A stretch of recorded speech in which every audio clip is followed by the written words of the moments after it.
श्री कृष्ण आ रहे हैं। ये समाचार जैसे ही ब्रजवासियों ने सुना, सब नंद भवन के बाहर जाकर के बैठ गए और नंद बाबा से कहने लगे, बाबा 100 वर्ष से अधिक है गए, लाला परसों आऊंगो ऐसो कह के गयो, मैं परसों आ जाऊंगो, लेकिन जी बैरनी परसों तो कभी आवे ही ना है ना, हर दिन आइयो होवे परसों परसों परसों, प्रतीक्षा करें कल के बाद कल आवेगी, लेकिन कल भी ना आवे तो कल ना आवे तो परसों कैसे आ जाएगी। बरसों बीत गए, 100 वर्ष है गए। हे नंद बाबा आप अनुग्रह करो, कृपा करो, हम ब्रजवासीन को लेकर के कुरुक्षेत्र चलो, कोई यज्ञ अनुष्ठान स्नान जब तब हमें कछु ना करनो भैया, या सूर्य ग्रहण के समय पर हमारो एक ही मनोरथ पूर्ण है जाए, श्याम सुंदर नेत्रन को दिख जाए। बाबा कन्हैया की मधुर स्मृतिन ते 100 वर्ष तक तो हम जीवित रह लिए, लेकिन अब आगामी समय तक यदि जीवित रहनो है तो एक दर्शन की अभिलाषा तो है। और कृष्ण दर्शन लालसा, ठाकुर जी के दर्शन की लालसा में सब ब्रजवासियों ने तैयारी प्रारंभ कर दी। बैलगाड़ियों में अपने अपने सामान रखे, खूब सुंदर, कोई बाल्यकाल के ठाकुर जी की सब सामग्री जिन्होंने सजा के रखी सब लेकर के जा रहे हैं, कन्हैया को दिखाएंगे। अरे लाला तू हमारे संग खेलो करतो, तब या रस्सी से हम खेलो करते, या झूला पे हम झूलो करते, ऐसो क्यों करते, ये क्यों करते। कोई गोपी ठाकुर जी की मधुर प्रिय वस्तुएं बना के ले जा रही है, बोले कृष्ण को अपने हाथन से खवाऊंगी, वागू पतो ना याद भी होगी कि नहीं। या कारण या तरीका ते सब ब्रजवासी तैयारी कर रहे हैं ठाकुर जी से मिलवे की। इसी बीच श्री जी के सामने भी प्रस्ताव रखा गया कि आप भी चलें, और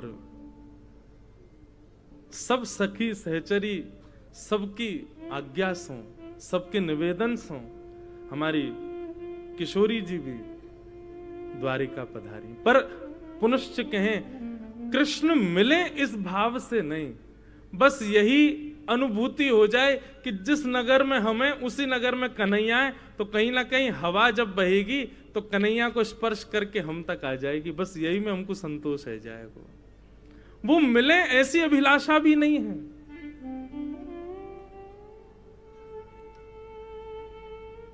सब ब्रजवासी पहुंचे और कुरुक्षेत्र में जाकर के जैसे ही देखा,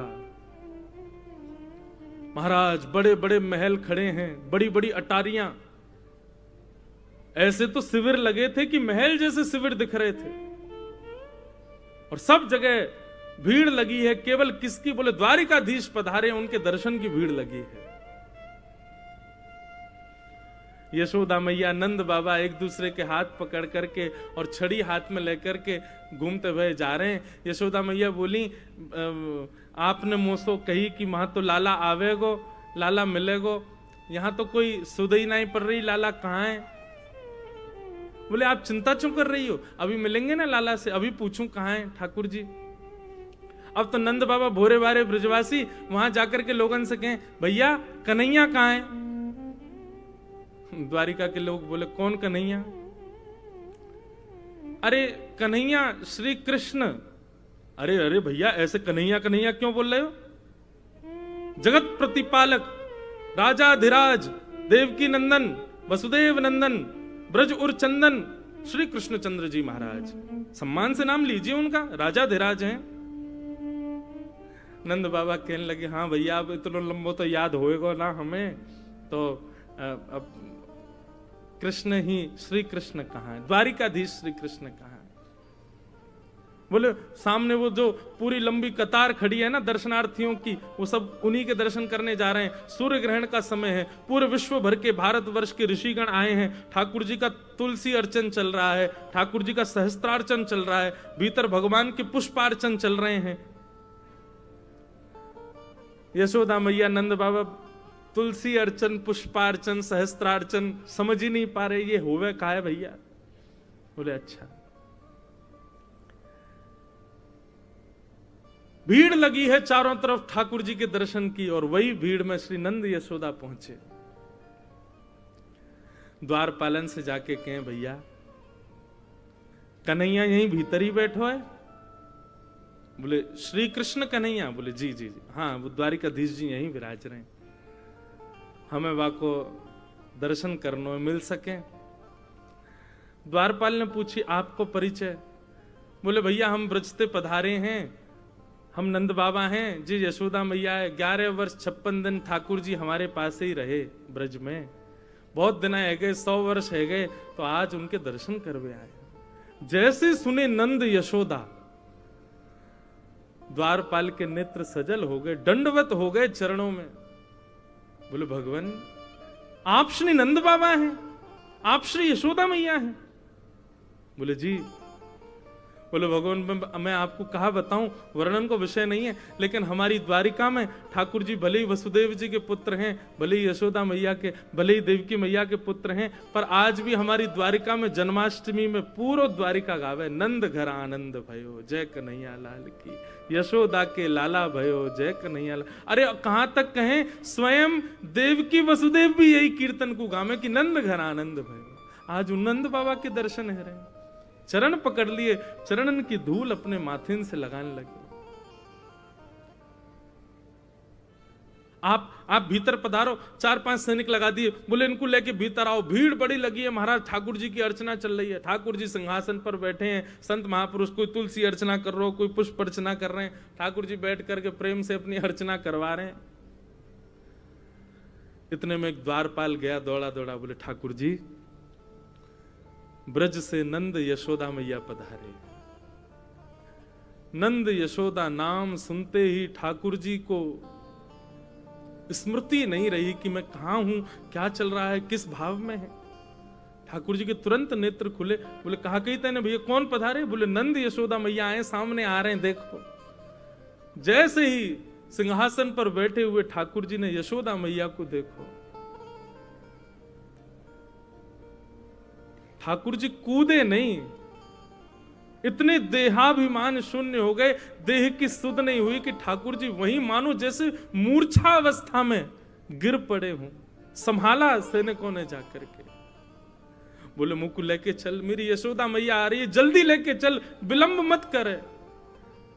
ठाकुर जी को लेकर के आए। यशोदा मैया के नेत्रों की ज्योति अभी उतनी है नहीं, रो रो करके कृष्ण के स्मरण में यशोदा मैया के नेत्रों की ज्योति चली गई है।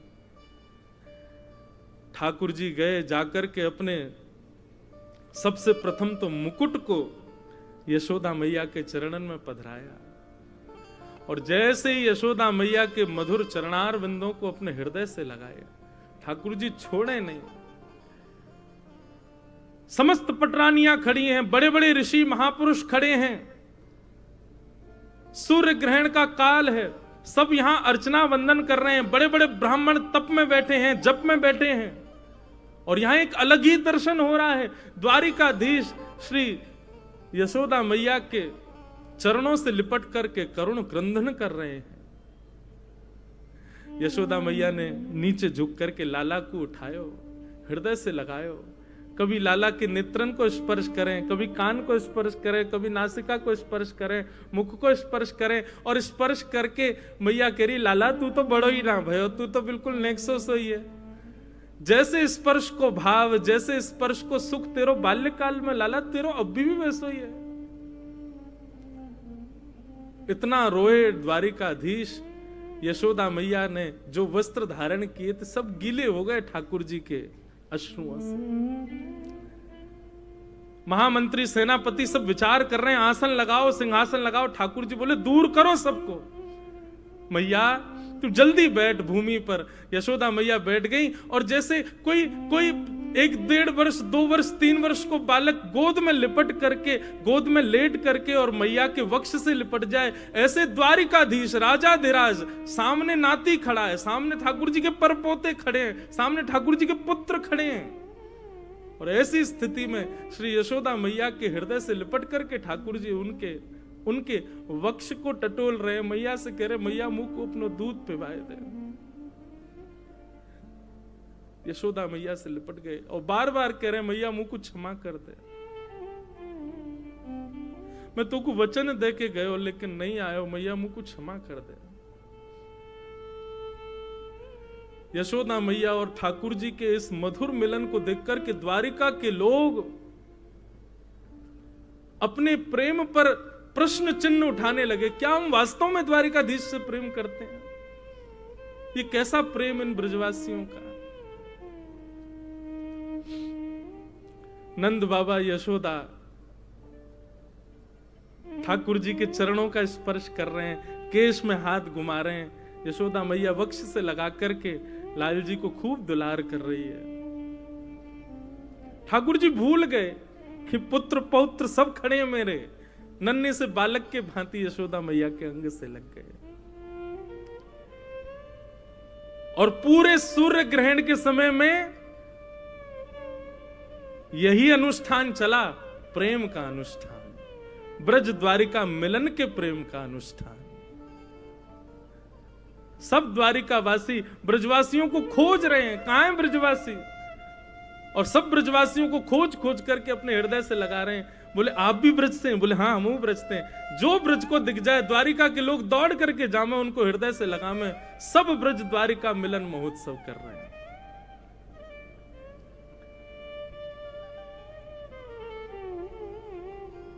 ठाकुर जी की स्थिति देख करके श्री रुक्मणी जी आई और गोद में लेटे द्वारिकाधीश के हस्त का स्पर्श करने लगी।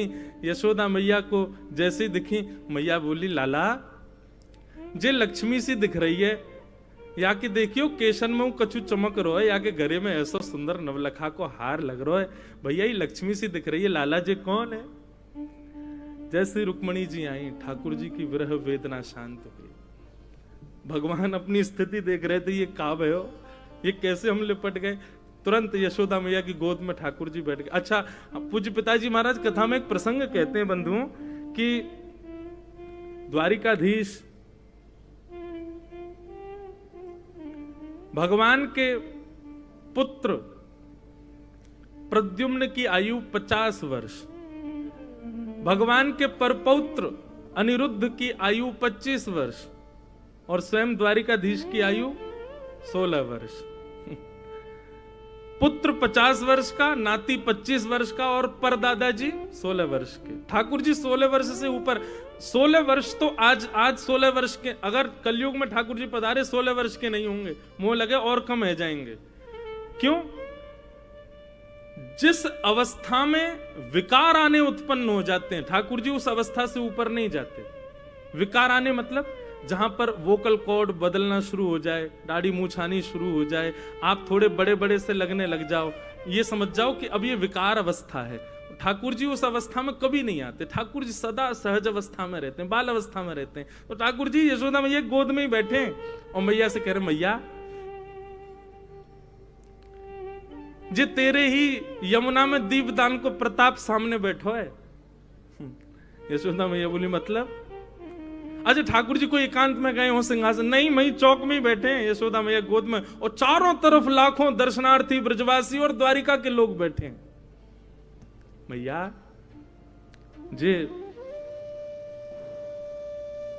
रुक्मणी है जासे मेरो ब्याह भयो है, तेने बड़े दीपदान किए, मेरे लाला की लक्ष्मी जैसी बहू आवे, मेरे लाला की ऐसी बहू आवे कि 4 लोग देख के कहें अरे भैया ऐसी बहू होनी चाहिए। मेरे लाला की ऐसी बहू आवे कि पूरा ब्रजमंडल युग युगांतर तक याद रखे। देख ले मैया तेरी बहू सामने बैठी है। एक भुजा से द्वारिकाधीश को हृदय से लगा रही हैं, दूसरी भुजा से श्री रुक्मणी जी को हृदय से लगा रही हैं। रुक्मणी जी के भी नेत्र सजल हो गए यशोदा मैया के अंग से लग करके। खूब स्नेह किया। अष्टपटरानियों को अपने हृदय से लगा करके यशोदा मैया ने जो उनके पास था, कड़ूला, कंगन, हाथ, बोले अब तो पहले तो लाला कोई मुख दिखाई भाई ना, आज ही है रही है तो आज ही। ये अनुष्ठान चला था सूर्य ग्रहण पर कुरुक्षेत्र में, प्रेम का अनुष्ठान। यशोदा मैया कोई को अपनी पाजेब उतार के पहना रही हैं, कोई को अपने हाथन की अंगूठी दे रही हैं, कोई को अपने गले को हार उतार के दे दें, कोई को अपने कानन को कुंडल दे रही हैं। सब मना करें, बोले मैया आपको, बोले नहीं ये मेरी मुख दिखाई है, तू मेरी बहू है, मेरे लाला की बहू है, क्यों नहीं दूंगी, ये सब तुम्हारा ही तो है, तुम्हारे काज ही तो मेरे पास है। देवे को अवसर ना मिलो, आज मिलो तो पीछे क्यों रहूं। ये था बंधुओं ब्रज द्वारिका मिलन।